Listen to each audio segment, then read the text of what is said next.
Welcome to County Portal, your simple source for local government services and public records. Let's get started.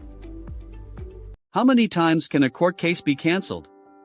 This is a question many people have about the legal system. A court case being cancelled is usually referred to as a continuance, a postponement, or an adjournment.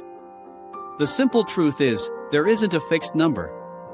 There's no rule that says a case can only be continued 3 times or 5 times. Instead, it largely depends on several key factors, most importantly the judge's discretion and the reasons behind the request. Let's break down what influences these decisions. First, the reason for the request is paramount.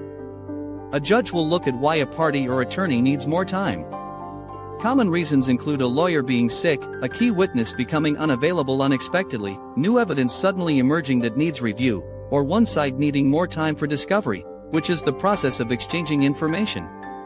Sometimes, settlement talks are progressing well, and both sides agree to a continuance to finalize an agreement. A party might have a medical emergency or a scheduling conflict, which is a very frequent reason. Second, the judge's discretion plays a huge role. Judges have significant power to grant or deny these requests. They weigh the legitimacy of the reason against the need for efficient court proceedings.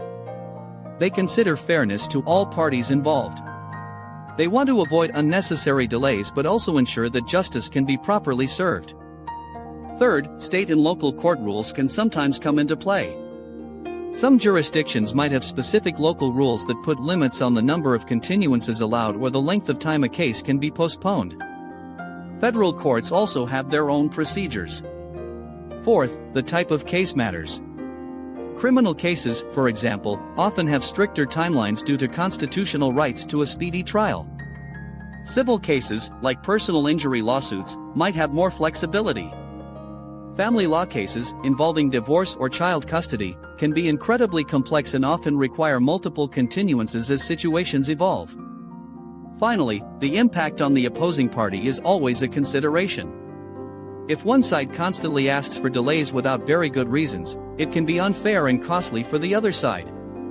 A judge might deny a request if it significantly harms the opposing party or appears to be an attempt to stall.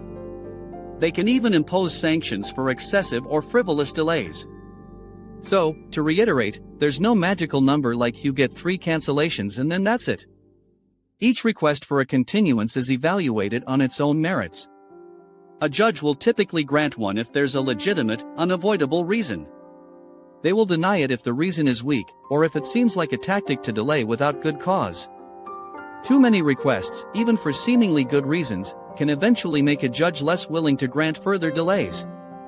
Understanding this process is crucial if you're involved in a court case. Thank you for watching this video.